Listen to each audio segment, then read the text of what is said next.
সবুজে ঘেরা বিস্তীর্ণ গ্রাম, ঘরবাড়ি বা জনবসতি নেই এমন নির্জন স্থানে ৫০৭ বছরের মুসলিম সাম্রাজ্যের ইতিহাস ও ঐতিহ্য ধরে রেখেছে সুলতানি আমলে নির্মিত মসজিদ। মসজিদের শিলালিপি থেকে জানা যায়, ইসলাম ধর্মের প্রচার লক্ষ্যে ১৫১৯ খ্রিস্টাব্দে সুলতান আলাউদ্দিন হোসেন শাহ রাজত্বকালে মসজিদটি নির্মাণ করেন মোল্লা হিজবার আকবর খান। সে সময় স্থানীয় মুসলমানগণ মসজিদটিতে ৫ ওয়াক্ত নামাজ আদায় সহ ইবাদত বন্দিগি করতেন।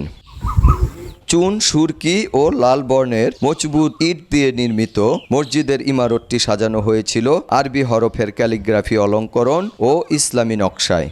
দৃষ্টিনন্দন এই মসজিদের চার দেয়ালের ভেতরে, বাইরে ও স্তম্ভগুলোতে এখনও পূর্বের নকশা খচিত রয়েছে। এছাড়া ভেতরে চারপাশে কালো পাথরের 10টি পিলারও আছে, যার উপর গম্বুজটি স্থাপন করা হয়েছে। ইমামের খুতবা স্থান, মেহরাব এবং মিম্বরটিও কালো রঙের রাজকীয় শাহী নকশায় সাজানো। মূল্যবান কালো রঙের পাথর দিয়ে নির্মিত মেহরাবটি এখনও সবার নজর কাড়ে। ট্রু 700 ppm আকিশ বসির গ্লাস কেনার আগে দেখে নিলেই জিতবেন। মসজিদের বাইরে অবকাঠামোর মাপ একেবারে নিখুঁত।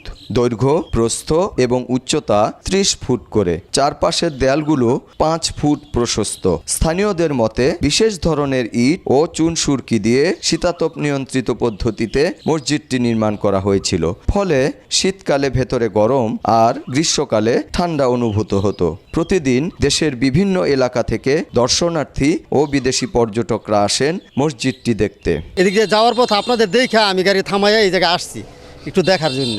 আমার তো খুব ভালো লাগছে।500多年的历史，清真寺现在正在维修，很伟大的一个。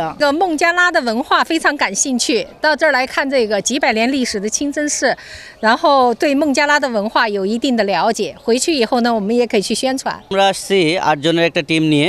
ওনারা চায়না থেকে আসছে এবং এখানে আসার উদ্দেশ্য হচ্ছে গুলাটি মসজিদটাকে ভিজিট করার জন্য। ওনারা এখানে আসার পর আমাকে যতটুকু জানাইছে, ওনাদের অনুভূতি অনেক ভালো, ওনাদের অনেক ভালো লাগছে। ওনারা বাংলাদেশের কালচার সম্পর্কে জানতে পারছে এবং আমাদের মুসলিমদের যে একটা কালচার মসজিদ রিলেটেড, এইটা ওনারা অনেক ভালোভাবে জানতে পারছে।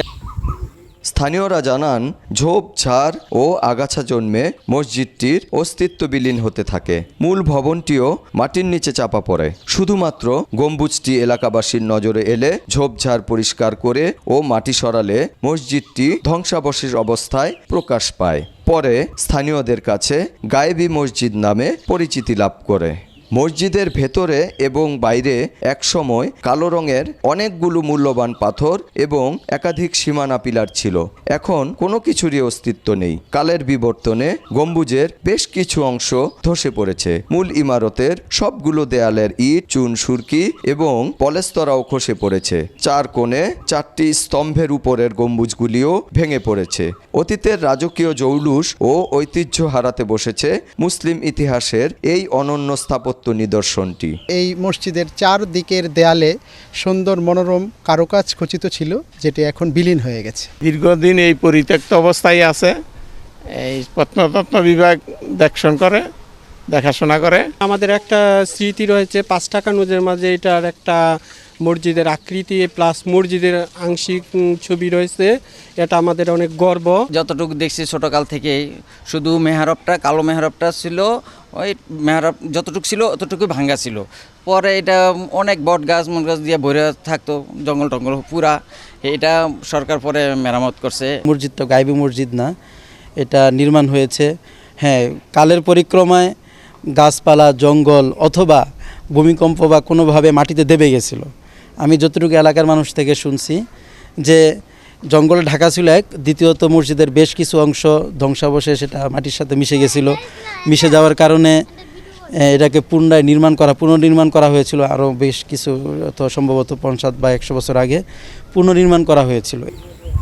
মসজিদটি পুরাকীর্তি হিসেবে 1968 সালে প্রত্নতত্ত্ব অধিদপ্তরের আওতায় আনা হয়। 1975 সালে কিছুটা সংস্কার করা হলেও পরবর্তীতে অযত্ন, অবহেলা ও রক্ষণাবেক্ষণের অভাবে বিভিন্ন অংশ ধসে পড়ে। পেছনের একটি স্তম্ভ মূল ভবন থেকে ফাটল ধরে অনেকখানি হেলে পড়েছে। তাই মসজিদটি পুনরায় সংস্কারের দাবিতে দীর্ঘদিন ধরে নানা কর্মসূচি পালন করে আসছেন এলাকাবাসী ও স্থানীয় সামাজিক সংগঠন। চলতি রমজান মাসেই মসজিদটির সংস্কারের কাজ শুরু করে প্রত্নতত্ত্ব অধিদপ্তর। আমাদের আসলে এই কাজটা পুরাতন ঐতিহ্য কাজ। এটারে অনেক কিছু দেখানোর পর তার ডকুমেন্ট নেওয়ার পর আমাদেরকে কাজ করানো হয়। এখানে যেসব পুরাতন ডিজাইনগুলো আছে এগুলো আমরা ফেলাই দেবো। এগুলো সিমেন্টের ছিল, এটা আমরা রাখবো না। আমরা যে খোদাই করছি ইটের উপরে, এই কাজটাই আমরা ওখানে ফিটিং করে দেবো। আগেকার যে চুন সুরকির কায়দায় ছিল ওই একই কায়দায় আমরা কাজটা করে দেবো। আমাদের একটি আশা থাকবে, প্রত্যাশা থাকবে যে এটি সংস্কারের পর যাতে এটি একটি পর্যটন মুসলিম স্থাপত্য নিদর্শনের একটি পর্যটন কেন্দ্র এখানে স্থাপন করা হয়, যাতে করে দেশ বিদেশের যেই পর্যটক রয়েছে তারা এখানে এসে দেখে এবং এটার ইতিহাস সম্পর্কে জানতে পারে এবং এই স্থানটি একটি সমৃদ্ধ একটি স্থানে পরিণত হয়। নারায়ণগঞ্জের সোনারগাঁও উপজেলার গোয়ালদি গ্রামে 1 গম্বুজ বিশিষ্ট এই শাহী মসজিদটি মোগল আমলের পূর্বে সুলতানি আমলে নির্মিত হয়। শওকত আলী সৈকত, সময় সংবাদ, নারায়ণগঞ্জ।